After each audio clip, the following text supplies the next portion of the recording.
आरती श्री भागवत की जी की। आरती श्री भागवत जी की। करत पवित्र भाव नाही आकी। करत पवित्र भाव नाही आकी। आरती श्री भागवत जी की। आरती श्री भागवत जी की। करत पवित्र भाव नाही आकी। करत पवित्र भाव नाही आकी। आरती श्री भागवत जी की। आरती श्री भागवत जी की। नारायण मुख पिबानी। नारायण मुख पटत ब्रह्मा और ब्रह्मानी। पटत ब्रह्मा और शंकर पार्वती सुखमानी। शंकर पार्वती सुख। कृष्ण कथा सुख धाम हरि की। कृष्ण कथा सुख धाम हरि की। आरती श्री भागवत जी की। आरती श्री भागवत जी की। सनकादिक शेषवतारी। सनकादिक शेषवतारी। नारद मुनि परम सुखमानी। नारद सुख परम सुखमानी। व्यास सुनि सर्ववर पुर जानी। व्यास सुनि सर्वपर जानी। लिखि पुराण भागवत टीकी। लिखि पुराण भागवत टीकी। आरती श्री भागवत जी की। आरती श्री भागवत जी की। शुक मुनि व्यास शिशुनि। शुक मुनि व्यास शिशुनि। शुक मुनि व्यास शिशुनि। कहे परीक्षित नैष्कि गुनि। कहे परीक्षित नैष्कि गुनि। गंगा तट संत किशोनि। गंगा तट संत किशोनि। ज्ञान वैराग्य भक्ति विकसति। आरती श्री भागवत जी की। आरती श्री भागवत जी की।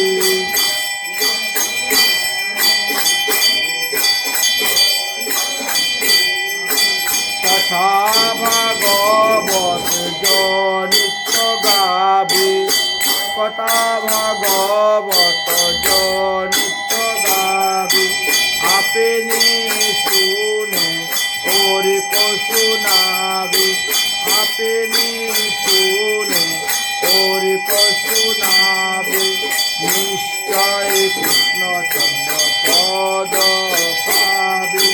निश्चय कृष्ण चंद्र परम पद पावे। प्रेम सिंदूर बिंदु यमके। राम सिंदूर बिंदु यमके। आरती श्री भागवत जी की।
बोलो श्रीमद्भागवत महापुराण की जय।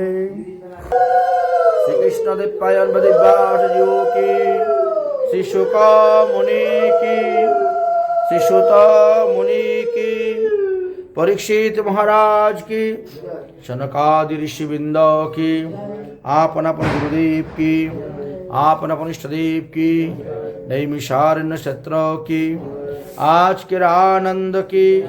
जय जय श्री राधेश, जय जय श्री राधेश, जय जय श्री राधेश। निताई गौर हरि हरि बोल। परमांश शिरोमणि सुखदेव गोस्वामी पाद আসন্ন মৃত্যুগ্রস্ত মহারাজ পরীক্ষিতের সভাতে গিয়ে যেভাবে শ্রীমদ্ ভাগবত সপ্তাহ জ্ঞানযজ্ঞ অনুষ্ঠান করেছিলেন, সেই ক্রম অনুসারে আজ হলো তাহার দ্বিতীয় দিবস। গতকালকে আমরা ভগবানের বরাহ অবতার, হিরণ্যকাক্ষ বধ ইত্যাদি লীলাকথা আস্বাদন করেছি, বৈকুণ্ঠের জয় বিজয়ের কথা আস্বাদন করেছি। আজ তাহার পরবর্তী বিষয়গুলি আমরা আস্বাদন করব। এই অধ্যায়ে পরবর্তী বিষয়গুলি হল ব্রহ্মা পৃথিবীকে পাওয়ার পর, পৃথিবী আশ্রয় স্বরূপা পৃথিবীকে পাওয়ার পর ব্রহ্মা সর্বপ্রথম পৃথিবীকে পূজা করলেন। পৃথিবীর 14টি নাম আছে, 14 ভুবন পৃথিবী এবং তিনার 14টি নাম দেওয়া আছে। তিনি এক এক সময় এক এক নামে এই জগতে পরিচিত হয়ে থাকেন। ব্রহ্মা এবার স্বয়ম্ভুব মনুকে এবং শতরূপাকে আদেশ দিলেন তারা সৃষ্টিকার্য করার জন্য। তারা যখন সৃষ্টিকার্য আরম্ভ করলেন তখন তিনার 3টি কন্যা সন্তান এবং 2টি পুত্র সন্তান জন্ম নিয়েছিল। কন্যা 3টির নাম হলো আকুতি, দেবহূতি আর প্রসূতি, আর পুত্র 2টির নাম হলো উত্তানপাদ এবং প্রিয়ব্রত। এদিকে শশীকলার নিয়ে তারা ধীরে ধীরে ধীরে ধীরে বড় হতে শুরু হয়েছেন। এদিকে দেবর্ষী নারদ ইনি তীর্থ ভ্রমণ করতে করতে কোনো এক সময় স্বয়ম্ভুব মনুর আশ্রমে গিয়ে উপস্থিত হয়েছেন। স্বয়ম্ভুব মনুর আশ্রমে উপস্থিত হওয়ার পর তিনি অনেক অনেক মুনি ঋষিদের স্বভাব চরিত্রের কথা আলোচনা করেছেন। তার মধ্যে বিশেষ করে কর্দম ঋষির কথা। কর্দম ঋষি ব্রহ্মার আদেশে তিনি বিবাহ করিতে ইচ্ছুক এবং তিনি উপযুক্ত যাতে একজন ধর্মপত্নী লাভ করতে পারেন তার জন্য তিনি তপস্যা করে যাচ্ছেন। তপস্যা কতদিন ধরে করে যাচ্ছেন? 10,000 বৎসর। কর্দম ঋষি 10,000 বৎসর ধরে তপস্যা করে যাচ্ছেন। তিনি উপযুক্ত স্ত্রী লাভ করার জন্য। তিনি চাচ্ছেন আমি পিতার আদেশ অনুসারে বিবাহ কার্য করব, কিন্তু এমন একটি স্ত্রীরত্ন চাই যার সঙ্গে বিয়ে হওয়ার পর আমি সংসার বন্ধনে আবদ্ধ হই না, আমি যাতে ধর্মপথে আরো অগ্রসর হতে পারি, সেজন্য আমাকে ধর্মপথে আরো অগ্রসর করে দিতে পারে। এইরকম একজন ধর্মপত্নী পাওয়ার জন্য তিনি 10,000 বৎসর ধরে তপস্যা করে যাচ্ছেন। অতএব তিনার তপস্যার প্রভাবে সেই স্থানের পশু পাখিগণ হিংসা ভুলে গেছেন। উনি যেখানে বসে তপস্যা করেন সেখানে বাঘ, হরিণ, সিংহ একসঙ্গে খেলা করে। ইনার ঘরের ভিতরে ইঁদুরের গর্ত, কিন্তু সাপ ইঁদুর একসঙ্গে বসবাস করে গর্তের মধ্যে। ব্যাঙ সাপ একসঙ্গে বসবাস করে গর্তের মধ্যে। সমস্ত ঘরে মাকড়সার জালে ভর্তি। মাকড়সার জালের মধ্যে কত পোকামাকড় ধরা আটকে যায়, কিন্তু কোনো পাখিরা ওখানের পোকামাকড়গুলো খায় না। পুরো অদ্ভুত। কর্দম ঋষির তপস্যার কথা এবং যখন আলোচনা করেছেন চরিত্র কথা, তখন স্বয়ম্ভু মনুর 3 কন্যার মধ্যে দেবহূতির মনের মধ্যে লেগে গেল, আহা, এত গুণবান, এত তপস্বী, তেজস্বী ঋষি, তাকে যদি আমি স্বামী রূপে লাভ করতে পারতাম, হয়তো আমার জীবনটা ধন্য হতো। মনে মনেও যদি কাউকে স্বামী রূপে গ্রহণ করা যায়, তাহলে সেও স্বামী হয়ে যায়। এটাও এক ধরনের বিবাহ। মনে মনে তিনি এটি নিয়েছেন, কিন্তু মাতা পিতা মেয়ের মনের ভাব বুঝে ফেলেছেন। নারদ মুনি যখন কর্দম ঋষির কথা আলোচনা করছেন, তখন মেয়ের যে মুখের হাব ভাব, চোখের হাব ভাব, ওটা দেখে বুঝতে পেরেছেন যে তাহলে দেবহূতির পছন্দ হয়ে গেছে কর্দম ঋষি। অতএব তার যখন পছন্দ হয়েছে, তাহলে এই মেয়ে সেখানেই বিয়ে দেওয়া দরকার। জিজ্ঞাসা করলেন কর্দম ঋষি কোথায় আছেন, অবস্থান করছেন, কোথায় বসে তপস্যা করছেন, সব কিছু জানলেন। সরস্বতী নদীর তটে বসে তিনি তপস্যা করতেছেন। স্বয়ম্ভু মনু তখন শতরূপাকে বলছেন, দেবহূতিকে সাজাও আর রথের মধ্যে উঠাও, চলো আমরা যাই সরস্বতী নদীর তীরে, কর্দম ঋষির কাছে তাকে বিয়ে দিব। রওনা হয়েছে তারা এদিকে। ওদিকে কর্দম ঋষির তপস্যা পূর্ণ হয়ে গিয়েছে, তাই তিনাকে বরদান দেওয়ার জন্য ভগবান এসেছেন। ভগবান এসে উপস্থিত হয়েছেন। হে কর্দম ঋষি, আমি তোমার তপস্যাতে অত্যন্ত সন্তুষ্ট হয়েছি এবং তুমি আমার কাছে বর প্রার্থনা করো। তুমি যাহা বর চাইবে আমি তোমাকে তাহাই দেব। তখন কর্দম ঋষি হাত জোর করে বলেন, প্রভু, আমি জানি সাকাম উপাসনা করা নিতান্ত হেয়, নিষ্কাম উপাসনা করাই শ্রেয়, কিন্তু তথাপিও আমি আমার পিতৃবাক্য রক্ষা করার জন্য আমি সাকাম উপাসনা করছিলাম। আমার পিতা আমাকে আদেশ দিয়েছেন বিবাহ করার জন্য, সন্তান উৎপাদন করার জন্য, এই পৃথিবীটা ভরার জন্য সন্তান দিয়ে।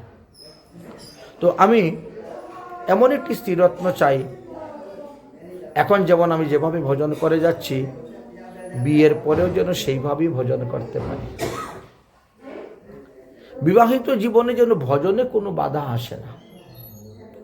আমি শুনেছি রাজারা যেমন তাদের শিবিরে থেকে, দুর্গতে থেকে যুদ্ধ করে শত্রুকে পরাজয় করে, ঠিক তেমনিভাবে আমিও স্ত্রীরূপী দুর্গকে ব্যবহার করে আমার কামাদি ইন্দ্রিয়গণকে আমি জয় করতে চাই।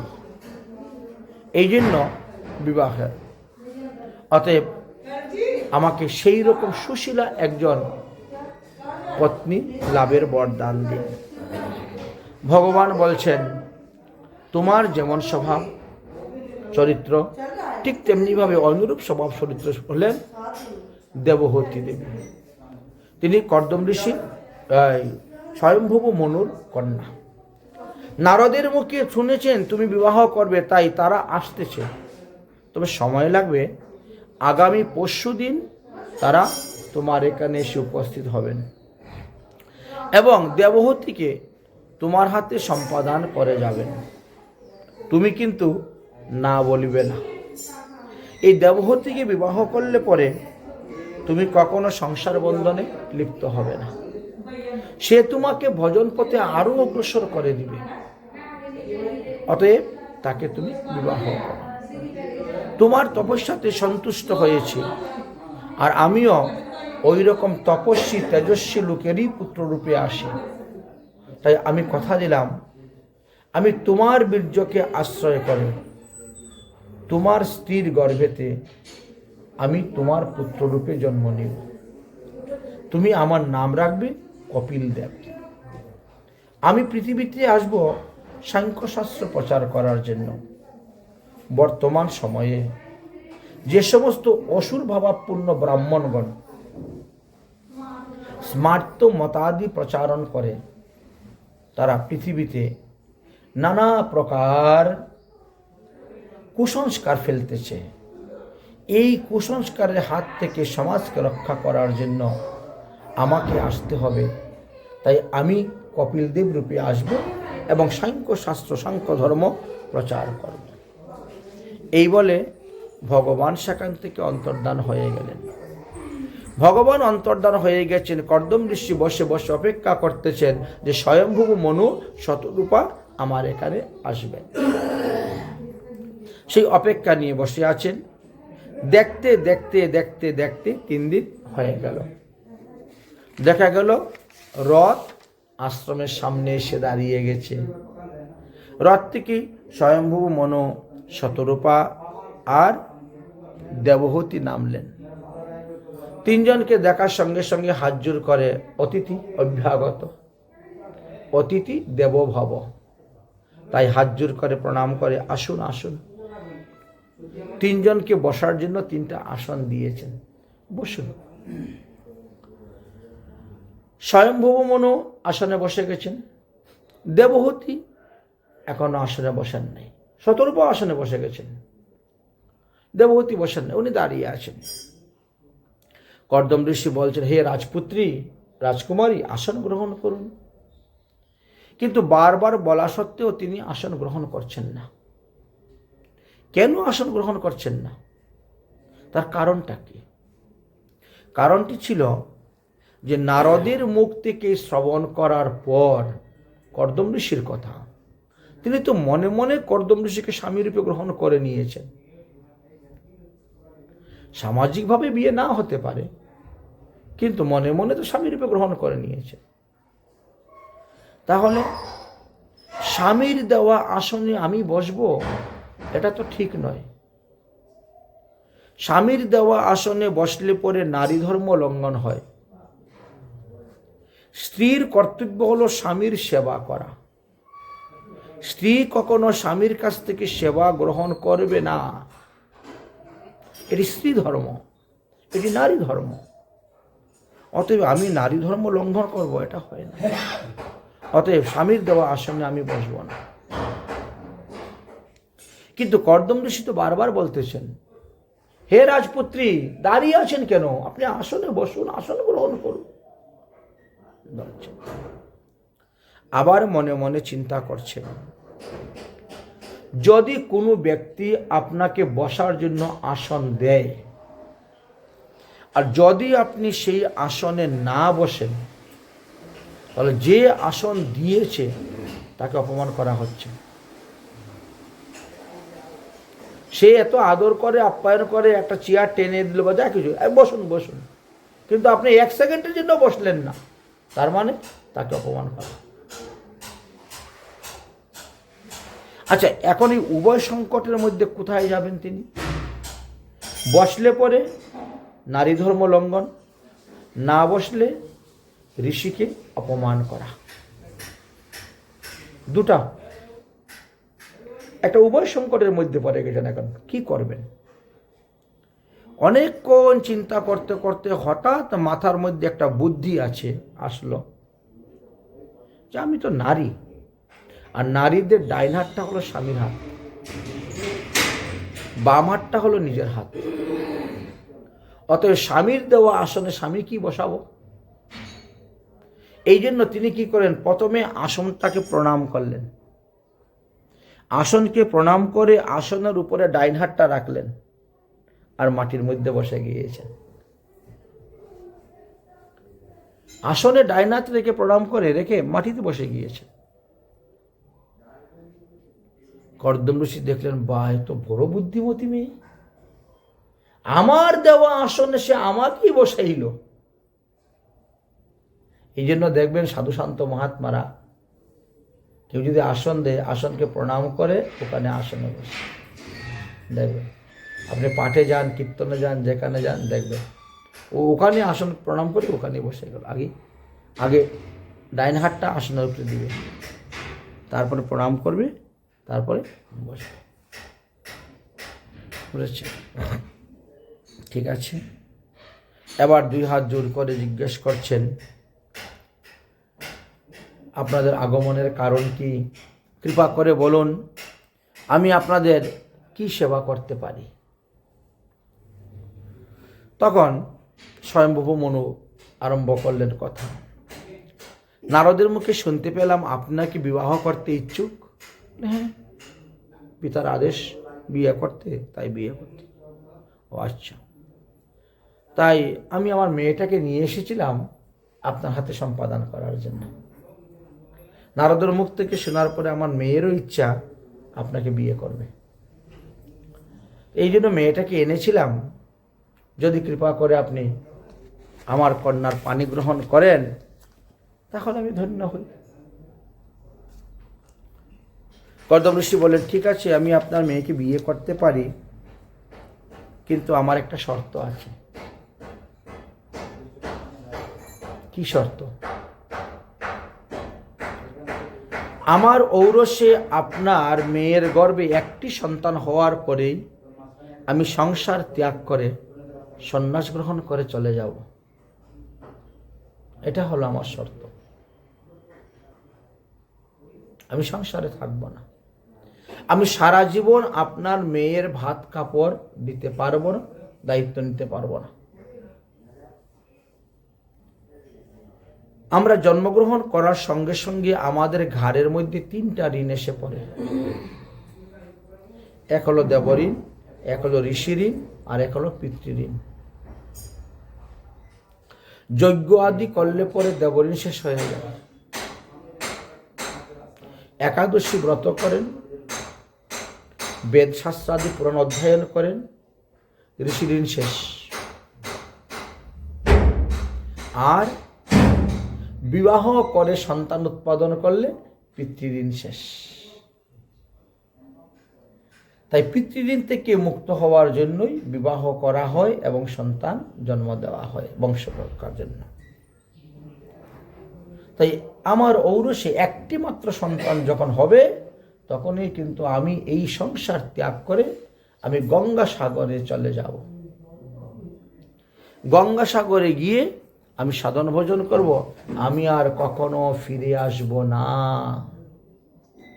এবার দেখেন আপনার মেয়ে বিবাহ দিতে রাজি কিনা। আমার কিন্তু শর্ত এটা। কথাটা শোনার পরে স্বয়ম্ভূ মুনির মুখটা শুকিয়ে গেল। আচ্ছা, কোন বাবার মুখ না শুকাবে? বিয়ের আগে যদি কেউ এত বড় একটা পণ করে, আজকালকের বিয়েতে পণ করে তো 1 লাখ টাকা দিতে হবে, 5 ভরি সোনা দিতে হবে, একটা গাড়ি দিতে হবে।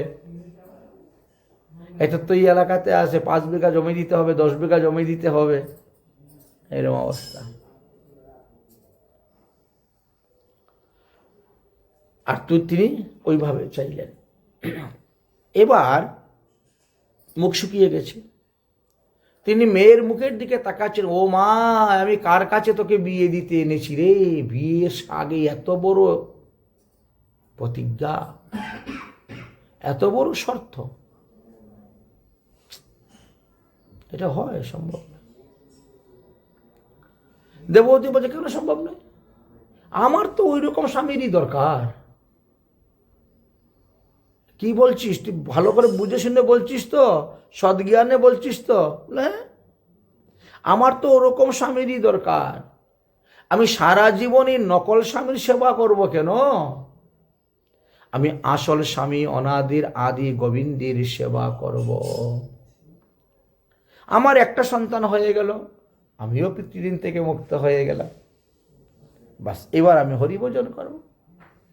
অতএব আমার এরকম স্বামীরই দরকার, যার কারণে সেখানে বিবাহ দেওয়ার জন্য প্রস্তুত হয়ে গেলেন।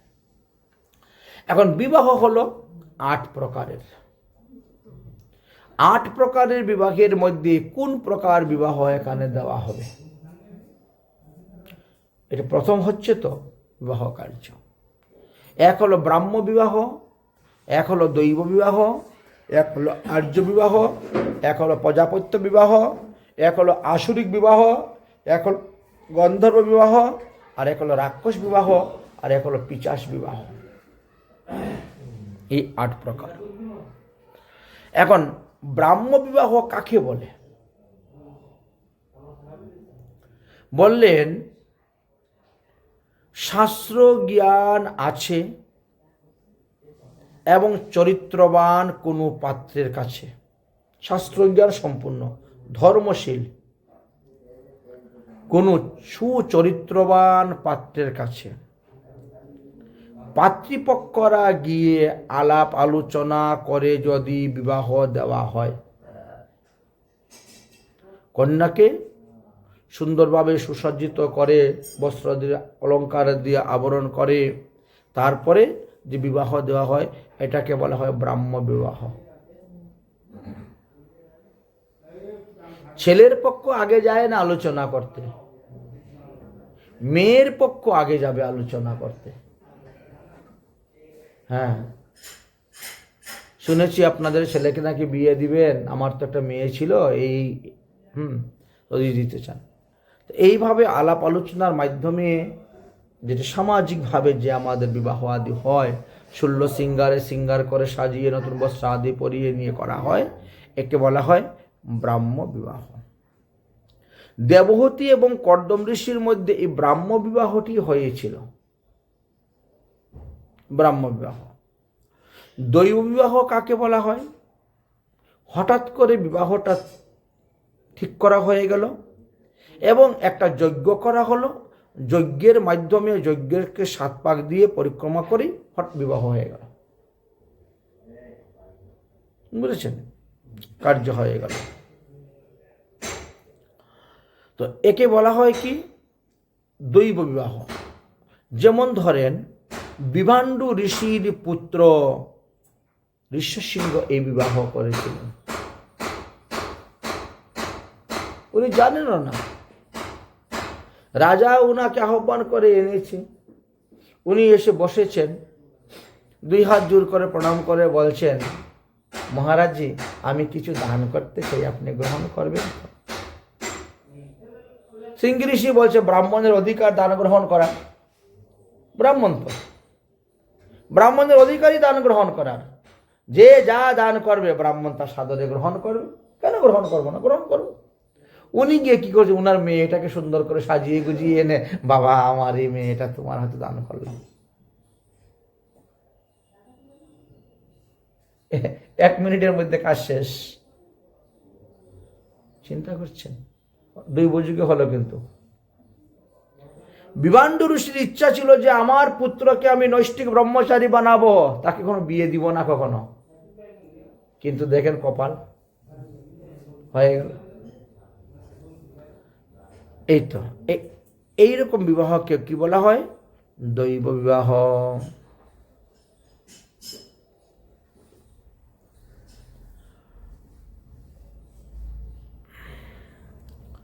তারপরে আসলো আমাদের আর্য বিবাহ। আমাদের ভারতবর্ষকে আর্যাব্রত দেশ বলা হয়। আর্য বিবাহ শাস্ত্র অনুসারে পাত্রের নিকট হইতে একটা গাভী বা একটা বৃষ চাইয়া নেওয়া হয়, তার পরিবর্তে পাত্রের নিকটে কন্যাদান করা হয়। আমি আমার মেয়ে তোমাকে দিব, দান করব, তার বিনিময়ে তোমাকে একটা গাভী দান আমাকে করতে হবে। বুঝেছেন? পাত্রের পক্ষ থেকে এখনো আছে এরকম প্রথা। এখন বসে গাভী চায় না, গাভীর বদলা টাকা পয়সা চায়। বুঝেছেন? পাত্রপক্ষ থেকে নেয়। আমাদের এই রাজস্থানে আছে, রাজস্থানে তো মেয়েদের সংখ্যা কম, ছেলেদের সংখ্যা বেশি। এই জন্য যদি কারো মেয়ে হয় তো সে তার কপাল খুলে গেল। হ্যাঁ, ওখানে মেয়েরা উল্টা পণ নেয়। মেয়ের বাপে বলবে গিয়া আপনার ছেলেকে সঙ্গে আমার মেয়ে বিয়ে দিব, এত টাকা দিতে হবে, এত ভরি সোনা দিতে হবে, এতগুলা জায়গা দিতে হবে, এত টাকা জমি দিতে হবে, এই দিতে হবে, তবে গিয়ে হবে। উল্টা। আবার কিছু কিছু দেখা আছে ছেলেরা শ্বশুর বাড়ি থেকে দাবি করে নিয়ে আসে। এই যে এটাকে বলা হয় আর্য বিবাহ। তারপরে আসলো প্রজাপত্য বিবাহ। বর্তমান সমাজে যে আমাদের বিবাহের ব্যবস্থা চলতেছে, এটা কিন্তু প্রজাপত্য বিবাহই। দেখবেন প্রত্যেকের বিয়ের কাঠের উপরে থাকে প্রজাপত এ নাম। ভালো করে লক্ষ্য করে দেখবেন, প্রজাপত্য বিবাহ। এই বিবাহটা কিভাবে হয়? সামাজিকভাবে সমাজ ব্যবস্থার মাধ্যমে কতগুলা শর্ত অবলম্বন করে পাত্রপাত্রী উভয়ের মিলে ধর্ম পালন করার জন্য, ধর্ম আচরণ করার জন্য তাদের মধ্যে একটা চুক্তি হয়ে যায়, করে তারপরে স্বীকৃতি হয়, তারপরে মাল্যবদল হয়, বিবাহ আদি হয়। এই জন্য এটাকে প্রজাপত্য বিবাহ বলা হয়। এই যে 4টি বিবাহ, এই 4 বিবাহকে উত্তম বিবাহ বলা হয়েছে। এবং এই 4 বিবাহের মাধ্যমে যে সমস্ত সন্তানগণ জন্মগ্রহণ করে তারা পিতৃকুল, মাতৃকুল, শ্বশুরকুল উদ্ধার করিতে সমর্থ হন। কিন্তু পরের যে 4 ধরনের বিবাহ, এতে তারা উদ্ধার করতে পারে না পিতৃপুরুষগণ। পরের 4টি কি? আসরিক বিবাহ। আসরিক বিবাহ কন্যার অভিভাবক স্থানীয় যারা আছেন বা যিনি আছেন, অর্থাৎ কন্যার পিতাই হোক বা কন্যার বড় ভাই হোক বা কন্যার গুরুদেব হোক, পাত্রপক্ষ যথাসাধ্য গিয়ে দাবি ওটা ওটা এটা ওটা সেটা দিলে তবে গিয়ে আপনার মেয়ে আমরা নিতে পারি। হ্যাঁ, এবং এই দাবি নিয়ে শেষে কত মারামারিও হয়, অনেক কিছু গণ্ডগোল হয়, প্রাণহানি পর্যন্ত হয়, স্ত্রী ছাড়াছাড়ি হয়। এই দাবি দিল না, ওই দাবি দিল না, যা বাপের বাড়ি চলে যা, শুরু হয়ে গেল। এই জন্য এই বিবাহকে বলা হয়েছে আসরিক বিবাহ। আসরিক বিবাহ। তারপরে আরেকটি বিবাহ হলো গান্ধর্ব বিবাহ। পাত্র পাত্রী একে অন্যকে দেখে ভালোবাসা, প্রেম করে একে অন্যের বিবাহের পূর্বেই তাদের কাম বাসনা আদি পূর্ণ করে নেন, চাহিদা মিটিয়ে নেন। অভিপ্রায় মানে পিতা মাতার অনুমতি ছাড়া, গুরুজনদের অনুমতি ছাড়া তারা গোপনে গোপনে এই কাজ। এই জন্য এই বিবাহকে গান্ধর্ব বিবাহ বলা হয়। এই গান্ধর্ব বিবাহ করেছিলেন, ভাগবতে লেখা আছে যে দুষ্মন্ত আর শকুন্তলার মধ্যে হয়েছিল গান্ধর্ব বিবাহর কথা। আচ্ছা, তাহলে একটা হলো আসরিক বিবাহ, এক হলো গান্ধর্ব বিবাহ। দুটাকেই বলছেন ভালো নয়। তৃতীয়ত কি?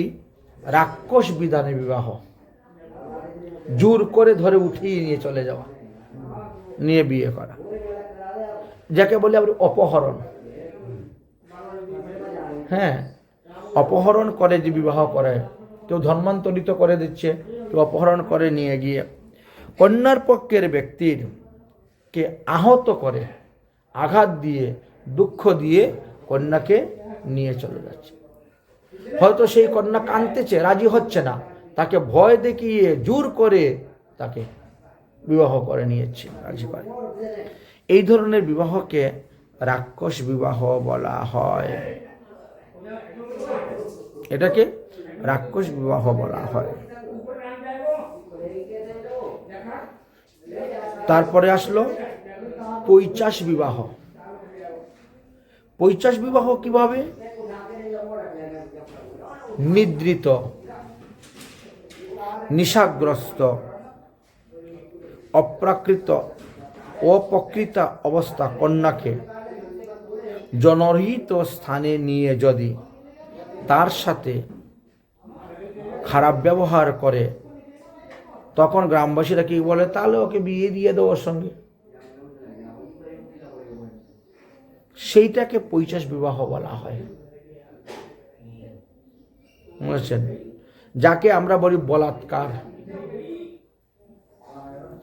এখনো তো সমাজে কিছু কিছু জায়গায় শোনা যায়, অমুক জায়গায় ওরকম বলাৎকার হয়েছে, অমুক জায়গায় এরকম বলাৎকার হয়েছে, বুঝেছেন? এই যে বিবাহ, একে বলা হয়েছে। এই যে 8 প্রকার বিবাহ, এই 8 প্রকার বিবাহের মধ্যে প্রথম 4 প্রকার বিবাহকে শ্রেষ্ঠ বলা হয়েছে। ব্রাহ্ম বিবাহের দ্বারা যে সন্তান উৎপন্ন হয়, সেই সন্তান 21 কুল উদ্ধার করতে পারে। দৈব বিবাহের দ্বারা যে সন্তান উৎপন্ন হয়, সেই সন্তান 14 পুরুষ উদ্ধার করতে পারে, 14 কুল। আর্য বিবাহের দ্বারা যে সন্তান উৎপন্ন হয়, সে 7 কুল উদ্ধার করতে পারে। আর প্রজাপত্য বিধি অনুসারে যে বিবাহ হয়, তার দ্বারা 3 কুল উদ্ধার হয়ে থাকে, মাতৃকুল, পিতৃকুল, শ্বশুরকুল। এইভাবে আলোচনা করা হয়েছে। যাই হোক, এখন স্বয়ম্ভূ মনু তিনার কন্যাকে তিনি বিবাহ দিলেন, দিয়ে তিনি তিনার দেশে চলে গেলেন। দেশটা কোথায় ছিল? বৈষ্মতী নামক নগর।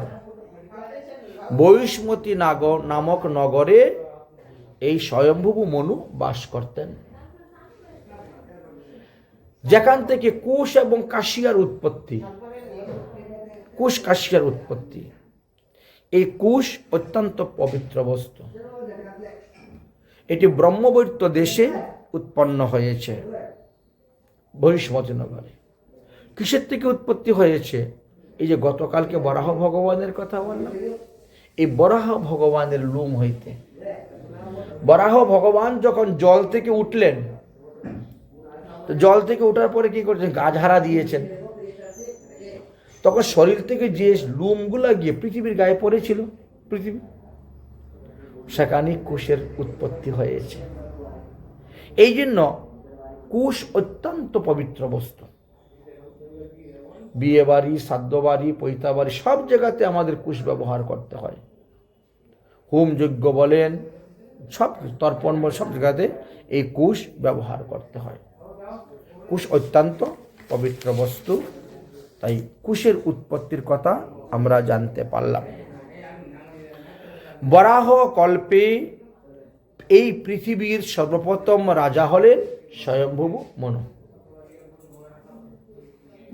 এই বরাহ কল্পের সর্বপ্রথম যে সত্যযুগ, সেই সত্যযুগে এবং প্রথম মন্বন্তর, এখন তো সপ্তম মন্বন্তর চলতেছে, প্রথম মন্বন্তরের কথা বললেন। প্রথম মন্বন্তরের সর্বপ্রথম রাজা ছিলেন স্বয়ম্ভূ মনু।